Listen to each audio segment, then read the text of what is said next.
안녕하세요. 용접기술사 서브노트 용접 프로세스 6편을 시작하도록 하겠습니다. 네, 첫 번째 고밀도 용접에서 일렉트론 빈과 레이저 용접이 있겠죠.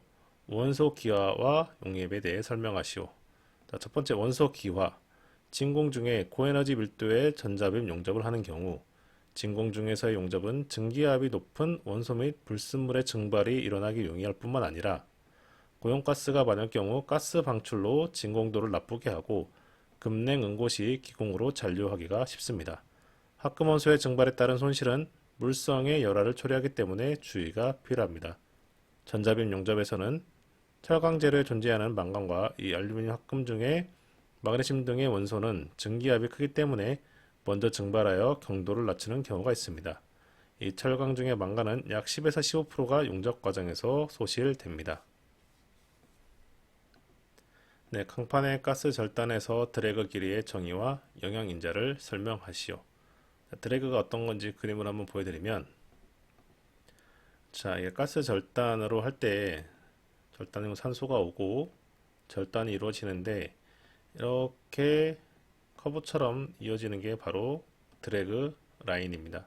이거를 바로 드래그라고 하는데 이런 것에 대해서도 우리가 주의해야 된다는 점에서 이 문제가 나와 있고요.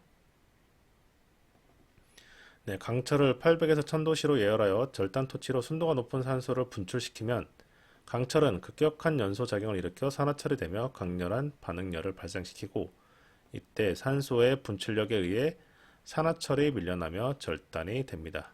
이 철과 산소의 반응에 의해서 높은 열량이 발생하죠. 네, 철강이 절단되려면 상기 화학 반응식과 같이 항상 새로운 산소가 반응되어야 됩니다. 즉 화학절 절단 방법이 되겠죠. 절단 조건을 보면 절단 조건은 산소 절단의 조건으로 강제가 산소가스의 흐름에서 산화되어야 되고 강제의 발화 온도가 용융 온도보다 낮아야 되고 열 전도가 어려울수록 좋고요. 산화물의 용융 온도가 강제의 용융 온도보다 낮아야 됩니다. 또한 생성된 슬래그는 유동성이 좋아서 잘 빠져나가야 되는데 자, 이 탄소강의 절단이 용이한 이유를 보면 철의 연소 온도가 용융 온도보다 낮습니다. 그래서 철이 녹기 전에 먼저 연소가 되면서 열량을 발생시키고 그것으로 절단이 된다는 뜻이고 만약에 연소 온도가 용융 온도보다 높으면 철이 연소되면서 어떤 열량을 발생시키기 전에 철이 그냥 녹아버리겠죠. 그리고 산화물과 용융철이 융합한 슬래그의 용융 온도는 그보다 훨씬 낮기 때문에 더 빨리 녹아서 흘러내리고 그래서 그 유동성은 극히 양호하고 절단을 방해하는 불순물이 적습니다. 한편 주철 또는 10대 이상의 서스 및 비철금속의 절단에 부적합한 이유. 자, 주철에서는 용점이 연소 온도 및 슬래그의 용점보다 낮고 또한 주철 중의 흑연이 강의 연속적인 연소를 방해합니다. 서스나 알루미늄의 경우는 절단 중에 생기는 산화크롬과 산화알루미늄이 모재보다 훨씬 고용점의 내화물이기 때문에 이들 점도가 큰 슬래그가 절단 표면을 덮어버려서 산소와 모재 간의 반응을 방해합니다. 그러면 화염 온도를 높여서 절단하는 분말 절단법을 사용하거나 플라즈마 아크의 극고온으로 용융된 입자를 플라즈마 젯으로 불어날리면 산화물 생성에 시간적 여유가 없기 때문에 절단이 가능하기도 합니다. 그럼 절단 속도를 좌우하는 인자는 4개가 있는데요. 산소 압력, 모재 온도, 산소 순도, 팁의 형상이 있습니다. 산소 압력이 높고 산소 소비량이 많으면 그만큼 반응이 증가하여 속도가 증가하고 후판에서는 팁의 구경이 작으면 속도가 낮아지기 때문에 판 두께에 따라 산소 압력과 팁의 구경 선정이 중요합니다. 그리고 모재의 온도가 높을수록 속도가 증가되고요. 그리고 순도가 낮으면 속도가 늦어지고 절단면 요간이 나빠집니다. 보통 순도는 99.7% 이상을 사용합니다. 절단 표면에서 산소 불순물 슬래그가 산소 확산을 방해하고 과산소 반응은 지연됩니다.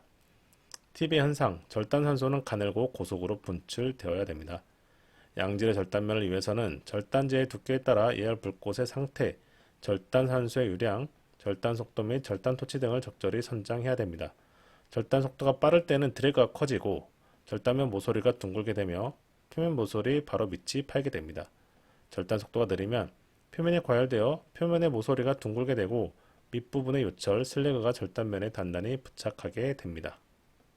자, 그래서 드래그와 절단 폭이 있는데 드래그는 이 간격을 드래그라고 하시면 되고요. 이 선은 드래그 라인입니다. 절단 가스가 들어와서 절단하는데 지금 예열이 되면서 반응이 되고 이 부분이 녹아서 흘러내리겠죠. 지나고 나면 여기서 드래그 라인이 생깁니다. 처음 시작하는 이 부분과 끝부분, 이 라인이 이렇게 생겼을 때 처음과 끝의 거리를 드래그라고 합니다. 자, 드래그는 절단가스의 입구와 출구 사이의 수평 거리를 말하고요. 여기 입구, 출구가 되겠고요. 대부분의 경우 철강제로의 절단은 산소를 사용하여 절단 노즐과 인접한 표면에서의 산소량은 동일할 수가 없습니다. 이러한 차이는 상하부의 연소 조건을 변화시켜 표면에 비하여 이면의 절단 작용이 지연됩니다. 즉 노즐에서 먼 위치인 하부로 갈수록 산소압이 저하되고 슬래그와 용융물에 의한 절단물 생성물의 배출이 곤란해지고 산소오염, 산소 분출 속도 저하 등에 의해 산화작용이 지연되면서 절단면에는 일정한 간격으로 평행된 곡선이 나타납니다. 이렇게 처음에는 강력하게 산소가 뿜어져 나오면서 절단을 하는데 처음엔 절단이 아주 강하게 이루어지는데 점점 속도가 줄고 그리고 산소의 농도도 감소하기 때문에 절단 효과가 좀 사라지겠죠. 그리고 이제 뒤로 갈수록 용융물도 많이 생기기 때문에 방해작용이 많습니다. 그래서 입구와 출구 사이에 어떤 거리가 생기는 과정입니다. 자, 한 개의 드래그 라인에서 표면과 이면의 거리를 드래그라고 하고 절단 폭은 절단 공정에서 용융 및 배출 작용에 의해 생성된 간극입니다. 자, 이 부분, 이 커프 이거를 절단 폭이라고 합니다. 모재와 모재 사이가 절단되면서 어떤 틈이 생기겠죠. 이 폭이 절단 폭이고 사용된 가스의 종류, 레이저빔의 품질 및 절단 조건에 따라 절단 폭도 달라집니다. 네, 절단법. 열 절단은 비접촉 작업이며 절단을 위하여 기계적인 힘을 소재에 직접 작용하지 않기 때문에 다른 절단법에 비하여 규모가 큰 기계적 구조 및 설비를 필요로 하지 않습니다. 열 절단법은 절단 재료와 열원의 상호작용에 의해 절단 위치에서 열원의 형상이 수시로 변할 수 있기 때문에 가공 정밀도에 영향을 미칩니다. 또한 재료에 열 영양분을 생성시키고 열 변형이 생깁니다. 그래서 양호한 절단면을 얻기 위해서는 절단에 쓰이는 에너지 밀도와 유속을 높여서 절단 경사각이 작은 절단 홈을 형성하고 이 틈이라고 그랬죠. 절단 홈 안에 형성된 용융금속도 완전히 불어내어 절단면에 용융물이 남아있지 않게 하는 것이 중요합니다. 절단에 사용되는 에너지의 밀도는 용접에 적용될 것보다는 높은 것이 유리하겠습니다. 네, 열 절단법의 분류. 일반적으로 저탄소광 및 저합금광에는 가스절단법, 서스나 알루미늄기의 비철금속은 열 변형이 적고 고능률로 절단하는 플라즈마 절단, 표기적 두께가 얇은 서스 또는 각종 철강재료의 고품질 및 고속 절단법으로는 레이저 절단이 있고 용접부, 결함 제거 등을 위한 가우징법도 넓은 의미에서는 열 절단이라 할 수 있겠습니다.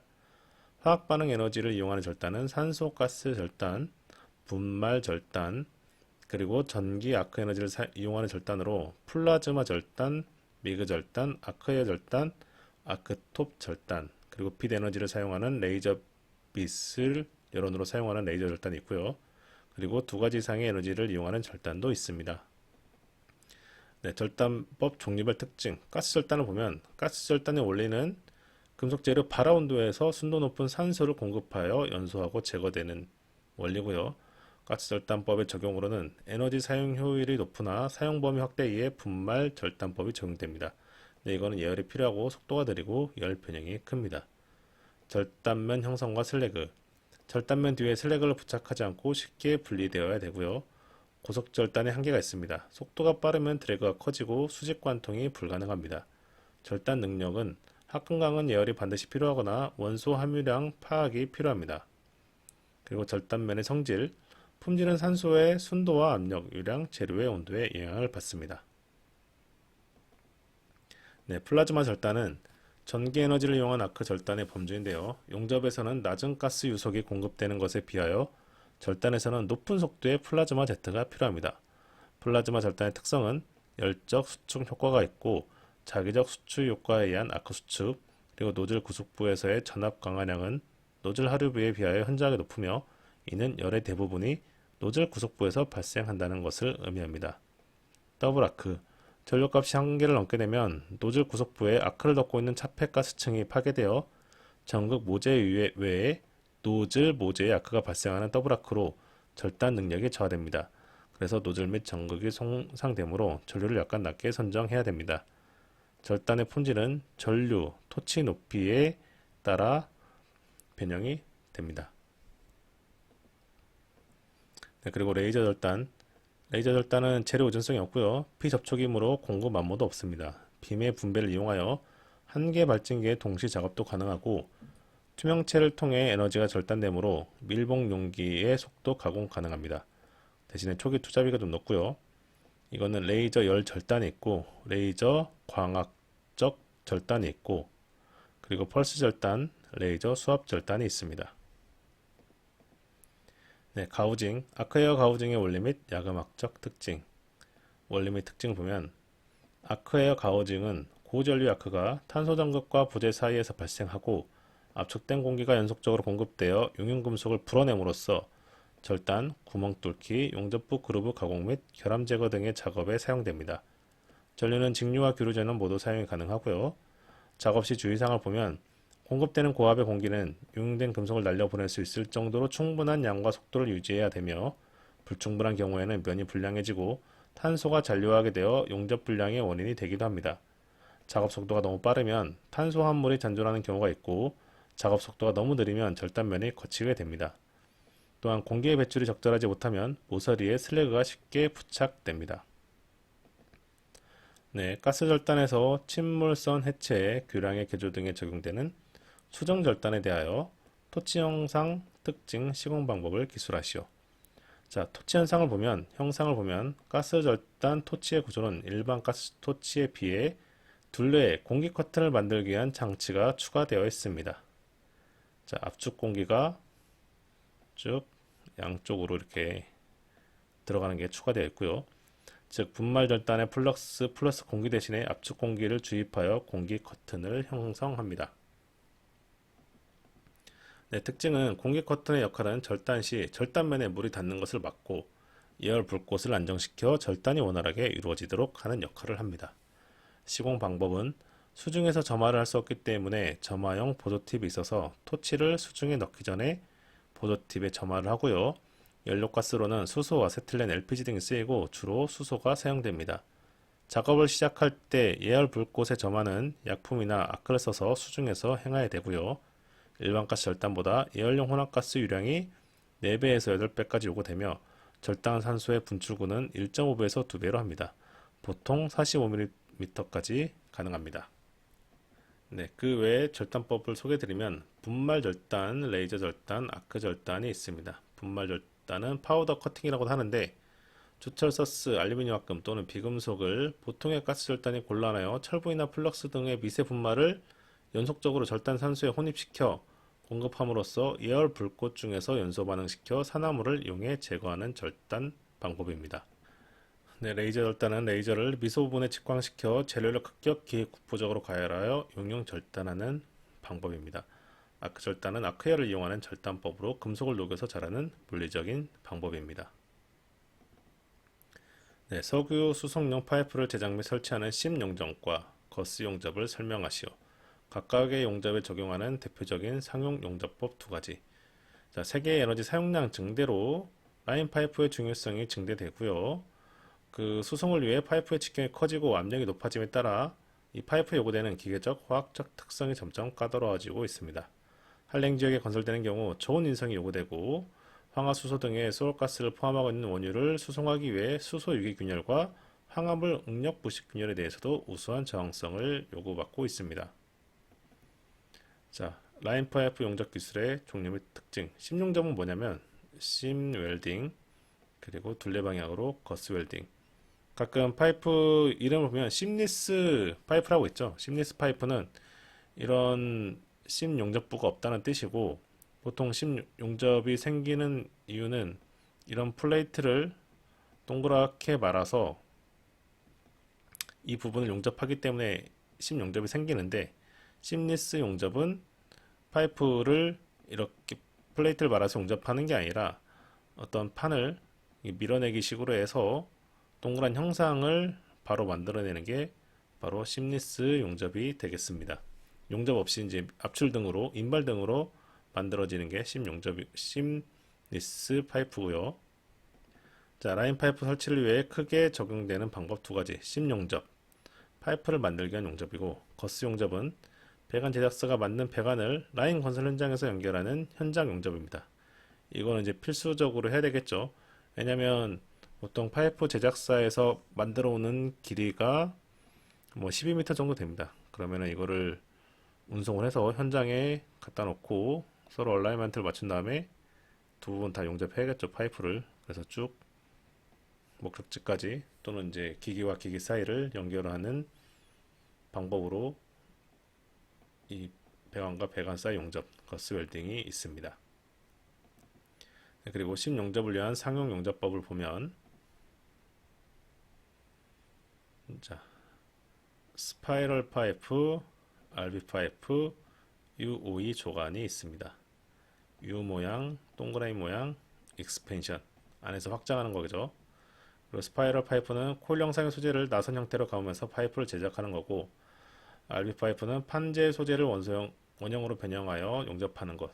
즉, RB가 이런 판때기를 돌돌 말아서 끝부분을 용접하는 거라면, 스파이럴은 우리가 이제 꽈배기 같다고 해야 되나요? 이런 식으로 말면서 용접하는 게 스파이럴 파이프가 되겠습니다.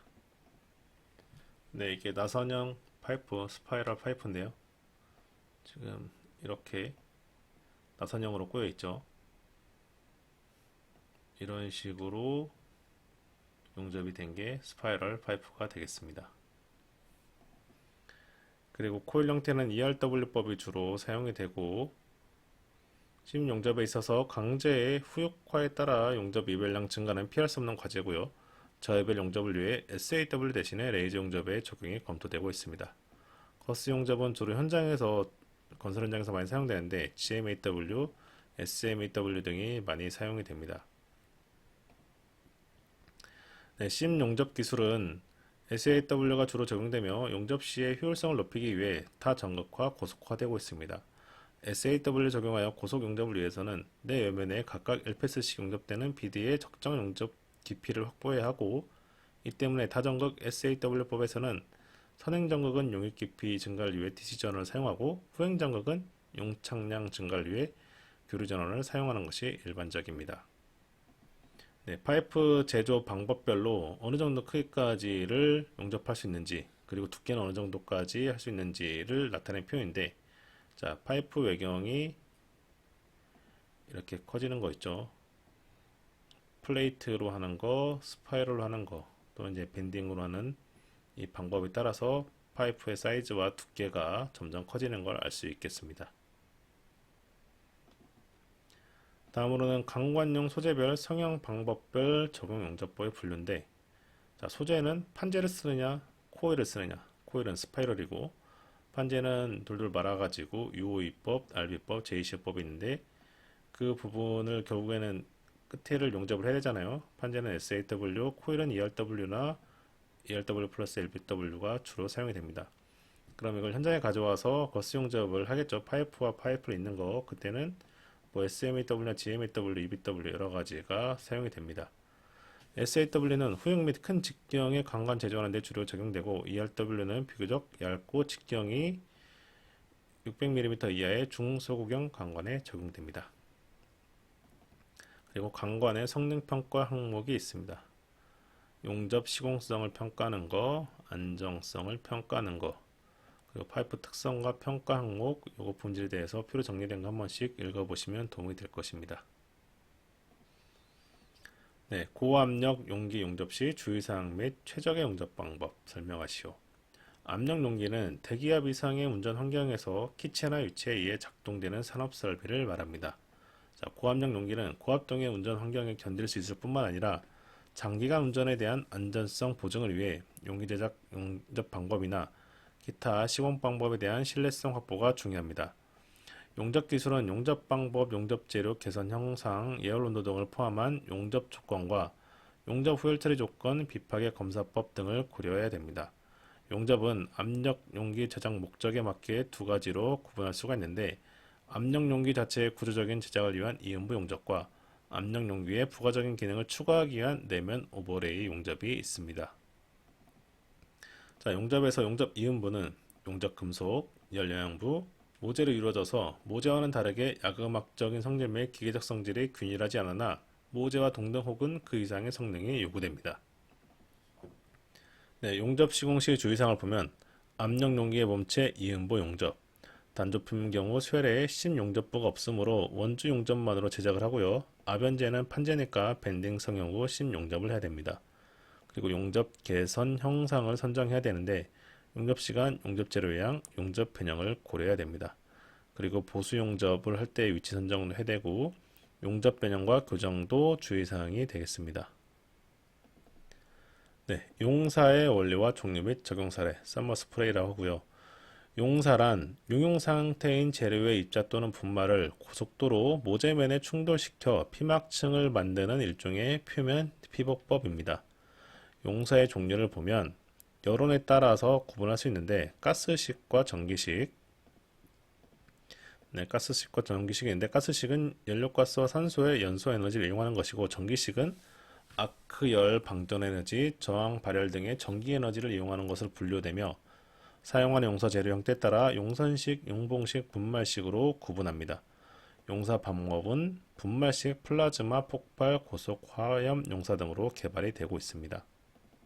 네, 용사 재료는 금속 또는 합금, 산화물계 세라믹스, 그리고 서밋, 그리고 탄화물과 그 밖의 분말로서 금속계, 세라믹계, 서밋계로 크게 구분하기도 합니다. 재료가 이제 금속계, 세라믹계, 서밋계가 있는데 금속계는 내식, 내열, 내마모성 계량 부여를 하고요. 세라믹계는 세라믹의 우수한 기능을 활용하여 내마모, 내식, 내산화, 열전열, 전기 절영 등의 목적입니다. 서밋계는 고온 경도 및 내마모성을 강화시킵니다. 용사 코팅한 그대로의 상태에서 코팅층의 미세 조직은 용융 입자들이 모재에 충돌할 때 납작하게 퍼져서 서로 적층되어 접합된 작은 입자들로 구성됩니다. 따라서 미세 조직이 매우 불균일하여 내부에 많은 기공과 산화물을 포함할 수 있습니다. 그럼 용접법과 오버레이 용접법의 차이를 한번 짚으면 피막을 형성하는 재료의 차이가 있고요.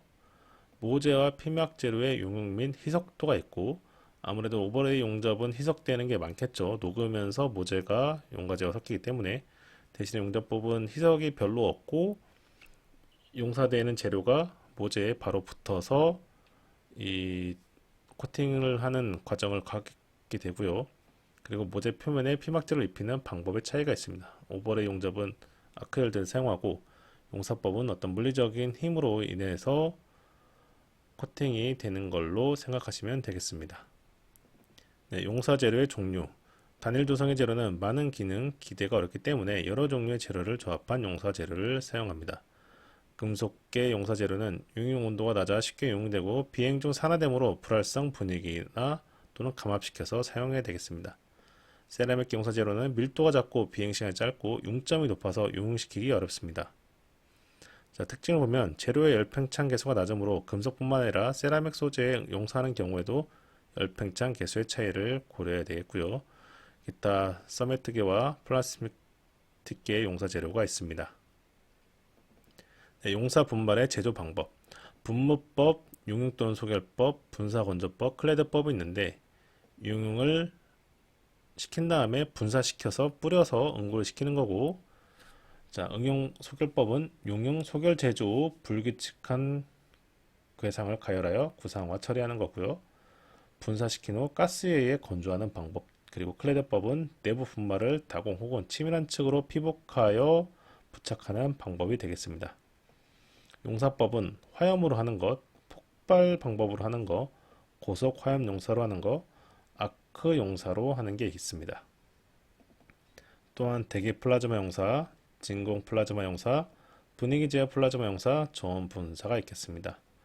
용사 과정에서 최적 조건은 모재에 충돌하는 모든 입자가 용융 상태이고 최고 속도로 충돌한 조건에서 가장 치밀하고 우수한 피막이 됩니다.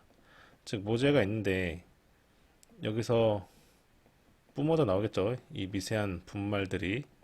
근데 이 분말들이 고체가 아니라 융된 상태에서 이 벽에 모재 표면에 부딪힐 때 가장 우수한 품질을 얻을 수 있다는 것입니다. 네, 입자가 작거나 열전도 좋을 때 가능하고 너무 큰 입자나 열전도가 안 좋을 때 입자 표면에서 증발을 일으키는 공정을 선택합니다.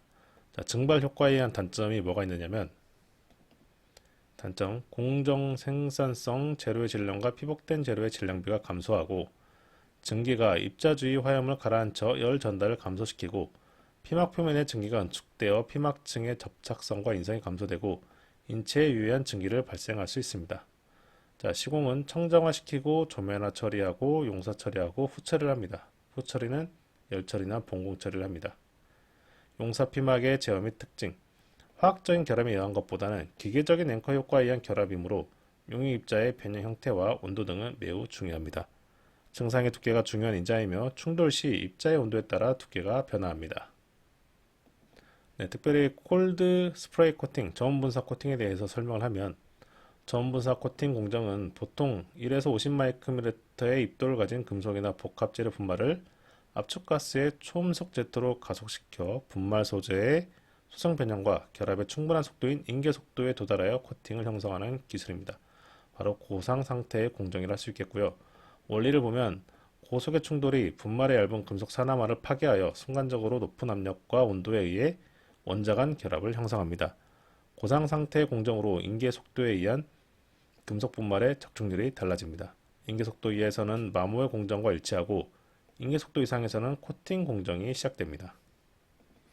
네, 저온분사 코팅의 장점으로는 용사 코팅 대비해서 고상 상태 공정이므로 산화와 바람직하지 않은 상을 피할 수 있습니다. 네, 녹지 않은 상태로 고상 상태로 날아간다는 거죠. 즉 낮은 산화물을 함유하여 열적으로 민감한 소재인 티타늄 등의 코팅이 가능하고 최초 입자의 고유 물성 유지가 가능하고 나노 분말, 금속권 화합물 재료의 코팅 및 일체화한 부품 형성이 가능합니다. 또한 낮은 잔용력을 유도하고 응고 응력이 존재하지 않기 때문에 두꺼운 코팅이 가능합니다. 그럼으로써 일체화 성형 공정으로 유리하고요. 매우 순도 높은 코팅이 가능하고 낮은 표면 조도를 갖고 있습니다. 또한 이종재료 코팅이 가능하며 이종재료를 층층이 코팅 가능하고 분말 재사용이 가능하고 고온의 가스 제트, 폭발가스를 사용하지 않으므로 완성성이 높습니다. 또한 생산성도 높고 적중률 및 효율이 높습니다. 다음, 인버터 용접기와 기존의 직류 또는 교류 용접기와의 차이점을 설명하시오. 인버터는 직류를 교류로 교환하는 장치를 뜻합니다. 인버터식 용접 전원 장치는 상용 60Hz 전원으로부터 직접 정류 평활시킨 후 전력 소자에 의해 고주파 교류를 변환시키고 다시 용접에 알맞은 전압으로 변압한 후 출력하도록 되어 있습니다. 제어 방식은 펄스폭 변조 방식과 주파수 변조 방식이 있습니다. 즉 우리가 들어오는 교류 전류를 정류기를 통해서 직류로 바꾸고 이걸 인버터에 의해서 고주파 교류를 바꿔서 용접으로 사용하는 거고요. 피드백으로 제어를 합니다. 네, 인버터 용접기의 특징을 보면 소형, 경량화가 가능하고 저입력, 저유지비가 실현되지만 고가고요. 용접 품질이 안정되고 스패터 발생이 억제되며 단시간 용접이 가능하여 생산성을 향상시킬 수 있습니다. 또한 부하 밸런스가 좋고 용접 전류의 고속 제어 및 정밀 제어가 가능합니다. 이 시스템의 응답 속도와 출력 전류를 더욱 능동적으로, 즉 현장 상황에 맞게 용접부의 상태에 맞게 능동적으로 제어할 수 있기 때문에 인버터 용접기가 주로 사용됩니다. 현장 가면 거의 다 인버터 용접기라고 보시면 되겠습니다. 네, 인버터 악거 용접기의 기본 원리와 특성을 보면 인버터, 전력 변환의 한 방식을 나타내는 의미고요. 교류를 직류로 변환한 것을 정변환, 직류를 교류로 변환한 것을 역변환이라 부릅니다. 한 개의 장비 내에서 교류 직류, 다시 교류 직류 변환을 동시에 행하는 것을 인버터 용접기라 하고 전력 변환에 사용되는 장비와 방법은 최근 반도체 소자를 응용하는 것이 주류가 되겠습니다. COT 용접과 미그 용접에 비해 스패터 발생이 적고 용접 비드 외곽과 용입이 개선되었습니다. 인버터 제어 방식 용접기 원리를 보면 사용 주파수의 교류를 정류하여 직류를 변환한 후 콘덴서를 이용하여 평활시키고 다음 인버터에서 고주파의 교류로 바꿉니다. 네, 인버터 용접기 특성 한번 다시 정리하면 소형 경량화 고속 제어가 가능합니다. 자, 제어 주파수를 상용 주파수의 수십에서 수백 배 정도까지 끌어올 수 있기 때문에 응답 속도가 매우 빠릅니다. 아크 안정성이 개선되고 아크 시작이 개선되며 아크 추종성의 향상이 좋습니다. 또 저입력 절전화 가능. 변압기종이 소형화되기 때문에 손실이 적어지고 저입력이 됩니다. 용접 작업 중단 시에 무브와 전력을 자동 차단하는 이점이 있습니다. 또한 출력의 펄스 제어를 가능하기 때문에 펄스 주파수를 와이어 송급 속도에 의해 연속적으로 광범위하게 변화시킬 수 있고 와이어 돌출 길이와 송급 속도의 변화를 순간적으로 검출하여 아크 길이를 일정하게 유지할 수가 있습니다. 자, CMT 용접, 콜드 메탈 트랜스퍼인데 이 문제가 예전에는 없었는데 가끔 나오더니 좀 많이 나오는 편이죠. 앞으로도 많이 나올 것 같으니까 이 부분은 한 번씩, 두 번씩 여러 번 보시는 게 좋을 것 같습니다. 일반적으로 알루미늄 용접은 미그나 티그 및 레이저 용접 등이 가능했습니다. 이 중에 최근 개발된 레이저 응용 용접의 경우 여러 연구 결과를 바탕으로 효율적인 용접은 가능하지만 초기 장비비가 고가며 갭에 매우 민감하여 엄정한 갭 관리가 필요합니다. 그리고 티그 용접의 경우 생산성이 매우 낮고 제품의 경쟁력이 근본적으로 제어되고 미그 용접의 경우에는 후판에서 우수한 용접성 및 고속 용접이 가능하지만 박판 용접에서는 소모 전극을 사용하기 때문에 아크에 의한 연령과 이행하는 용접의 부유 연량이 더해져서 모재에 이별되기 때문에 박판의 경우 용락이 발생할 수도 있습니다. 적정 용접 조건에서 용접을 실시하더라도 열 변형이 매우 크다는 단점이 있습니다. 그래서 CMT 용접 기법이 개발되었는데요. 자, 용접기의 특징을 보면 인버터 용접기입니다. 사이리스터 용접기와는 달리 단순히 교류를 직류로 변환하지 않고 정류한 직류를 스위칭 소자를 이용하여 다시 고주파 교류를 변환한 이후 다시 직류로 변환시켰습니다. 2차 정류 주파수가 높아지면 변압기의 크기가 감소하고요. 이에 따라 인버터 용접기는 2차 정류 주파수를 높여서 기존의 용접기보다도 매우 작고 가볍게 만들어지고 있습니다. 주파수 크기가 커질수록 변압기의 크기가 지금 낮아지고 있죠. 변환 주파수가 높을수록 파형의 리플 패턴이 감소하여 용접 전류를 안정화시키므로 용접 시 스패터와 같은 용접 전류의 불안정에 의한 결함을 억제할 수 있습니다. 원래는 주파수가 낮으면 그 높낮이가 크죠. 하지만 주파수가 높으면은 한 번의 진폭 사이에 낮을 때보다 고주파에서는 여러 번의 진폭이 생기면서 이 상단과 하단이 매우 감소합니다. 자, 그래서 인버터 용접기의 디지털화가 되고 있는데 단순히 전류를 직류로 변환하는 데 그치지 않고 정밀한 제어를 위해 디지털화하고 소프트웨어를 탑재하여 피드백 받아서 인버터 및 송급 장치 등을 최적 상태로 제어합니다. 그러면 이제 높은 재현성이 있고 용접 품질이 좋아집니다.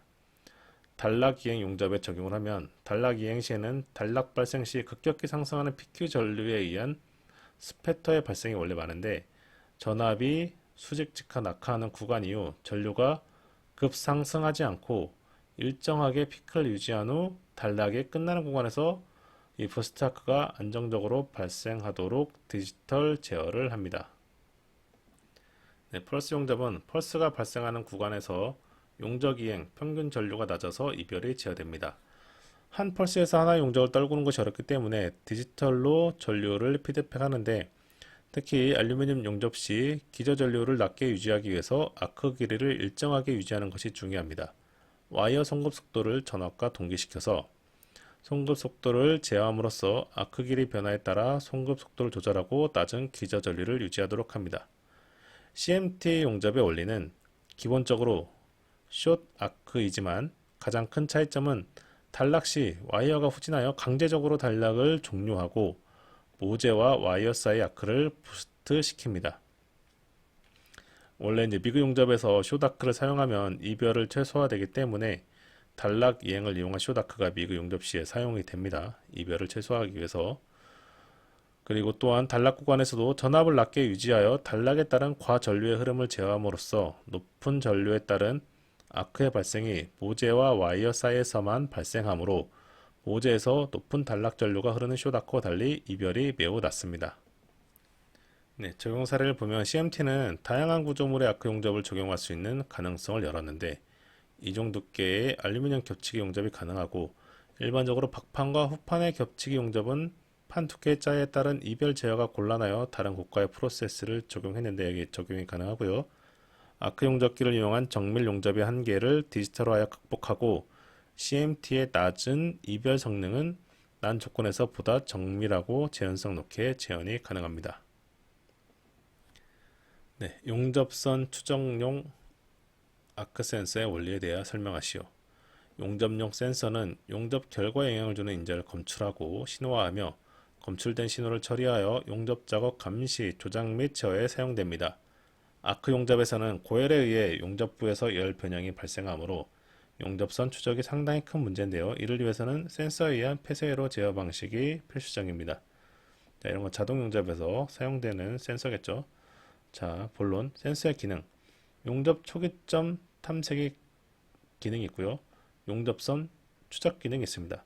용접 경로가 용접물의 가공 오차, 열 변형 등으로 인하여 실제 용접선과 정확히 일치하지 않기 때문에 용접 경로를 용접 진행 중에 실시간으로 보정하는 기능을 갖습니다. 네, 센서의 종류를 보면 아크 용접에 사용되는 센서는 접촉식과 비접촉식으로 구분할 수 있습니다. 자, 추정용으로 접촉식 센서가 주로 사용되는데 대표적으로 전자기 센서가 있습니다. 이 센서는 홀더가 부착된 탐침과 탐침의 위치에 따라 신호를 발생하는 전자기 회로로 구성되어 있는데 센서는 용접 토치 외부에 부착되며 센서의 탐침을 용접선에 위치시키고 용접하면 탐침이 용접선을 따라 이동하면서 발생하는 변이를 전자기 회로가 감지하여 토치를 제어합니다. 그리고 비접촉식 센서 중에서 가장 널리 사용되고 있는 아크 센서는 유빙 동작에 의해 용접 전류 또는 전압이 아크 길이에 비례하여 변화하는 원리를 이용합니다. 아크 용접에서 발생하는 용접 전류 또는 전압을 측정하여 용접선을 추적하거나 아크 길이를 제한하는 데 사용됩니다. GMAW에서는 용접 전류를 측정하고 CTA에서는 용접 전압을 측정하여 제어하고 아크 길이가 변화해야 용접 전류와 전압이 변화하기 때문에 유빙 동작을 해야 되는 조건이 있습니다. 네, 센서의 종류와 특징, 용접성 추정용으로 보면 텍타일 센서, 기계적 안내부가 토치의 선행부에 접촉하여 일정 거리를 두고 용접선을 따라 이동하면서 안내부의 변화를 전기신호로 변화로 바꾸어 측정함으로써 용접선 중심으로부터 토치의 벗어남을 보장합니다. 네, 이건 예시로 든 접촉식 센서인데요. 이 부분에서 토치 부분 앞에 이것들이 먼저 이동하면서 길을 안내하는 겁니다. 똑바로 가도록 SAW 용접에서 사용하고요. 네, 토치부와 기계적 안내부가 있겠습니다. 네, 안내부, 토치부, 안내부, 토치부. 다음 장점은 제어부가 간단하고 전기 노이즈가 적고 가격이 저렴하며 용접 공정에 관계없이 측정이 가능한데 단점은 정밀도가 낮고 기구 외 마모가 심하며 복잡한 형상은 추적에 곤란합니다. 다음 레이저 비션 센서는 발광부로부터 강한 광원을 토치 선행부 용접선에 투사하여 용접선에 맺혀진 투사 형상을 수광부로 받아 용접선 위치를 실시간 인식합니다. 용접 공정과 무관하게 측정 가능하고 유용접 중 열 변형에 대한 보상이 가능하며 정밀도가 높습니다. 단점으로는 노이즈에 취약하고 복잡하며 아크빛의 영향을 받습니다. 네, 이게 레이저 센서인데요. 이 빨간빛 이 부분이 용접 중심을 찾는 과정이고 그리고 위에서처럼 빨간 부분에서 레이저가 나와가지고 용접선을 정확하게 찾는 레이저 센서가 되겠습니다. 네, 그리고 아크 센서 원리는 용접 중 팀 모재 간격이 변하면 아크 전류와 전압이 변하고 용접 토치를 강제 유병시키면서 아크 전압과 전류를 측정함으로써 간극 변화와 토치의 위치를 인식함으로써 토치가 용접선 중심으로 오도록 제어하는 방법입니다. 네, 아크 발생의 물리적 현상을 이용하기 때문에 추가 센서와 기구가 필요 없고요. 실시간 측정이 가능합니다. 단점은 유빙이 있는 경우만 가능하고 용접 진행되는 경우만 가능하며 속도와 유빙의 주파수에 제한이 됩니다. 네, 아크 센서, 회전 아크용인데 원리는 유빙 아크 센서와 동일한 원리고 장점은 유빙이 불필요하다는 거, 속도가 빠르고 노이즈 영향이 적다는 거, 단점은 고가이며 스패터 증가, 초기 검출 불가, 용접 조건에 따라 센서 영향이 있습니다. 그리고 전자기 센서가 있는데요. 금속재가 발진 코일에 의한 자력선을 받으면 금속체에 와전류가 발생하는 현상을 이용합니다. 네, 센서의 상대적 자세각 정보로 용접선을 추적합니다. 자, 센서를 어떤 걸 선정할지, 아크 센서와 비전 센서 어떤 거를 선택할지 고려사항을 보면 추적할 용접선의 형태가 직선이면 아크가 가능하고 비전 센서는 코너 무독화 가능하겠죠. 그리고 치공구에 고정된 용접부 위치 공차, 네, 위치 보정이 가능하고 용접부의 재질은 특별히 무관하고요. 열 변형은 아크 센서는 변형 보상이 가능하고 비전 센서도 역시 가능하지만 약간 보상 능력이 저하됩니다. 아크열 측면에서는 아크 센서가 노이즈에 강하지만 비전 센서는 아크열이나 스패터 등의 노이즈에 취약합니다. 시스템 가격은 아크 센서가 저렴하고 비전 센서가 조금 고가가 되겠습니다.